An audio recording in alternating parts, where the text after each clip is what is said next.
heavy cavalry was an integral part of the Mongol army. By definition, they were fully armored. Heavy cavalrymen were troops who went into the thick of the fighting. Mongol heavy cavalry had steel helmets, but they also had this very distinctive form of armor here, known as lamina, made of steel, rawhide, and even leather. Now, in this example, you can see how the individual scales have been laced together, often with doe skin.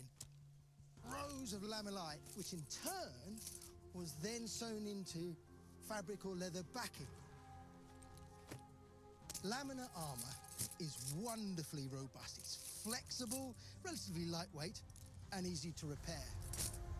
The Mongol heavy cavalryman, in his characteristic lamellar armor, was the hammer in the Mongol war machine.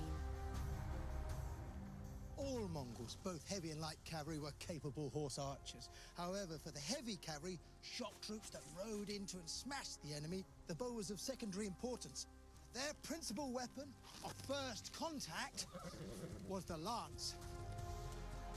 Using the momentum of the horse, the lance was mostly used point first to strike and pierce a foe.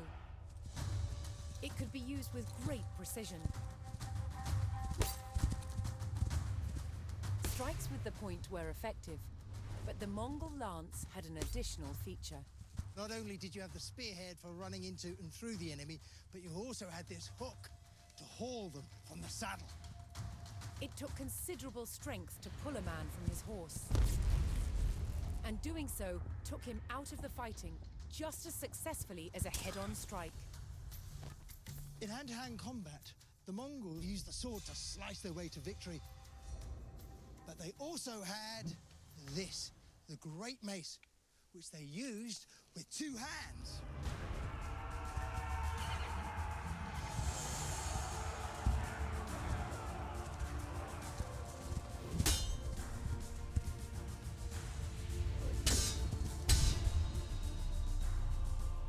Mongol armies were famous for their ability to move fast and strike with surprise.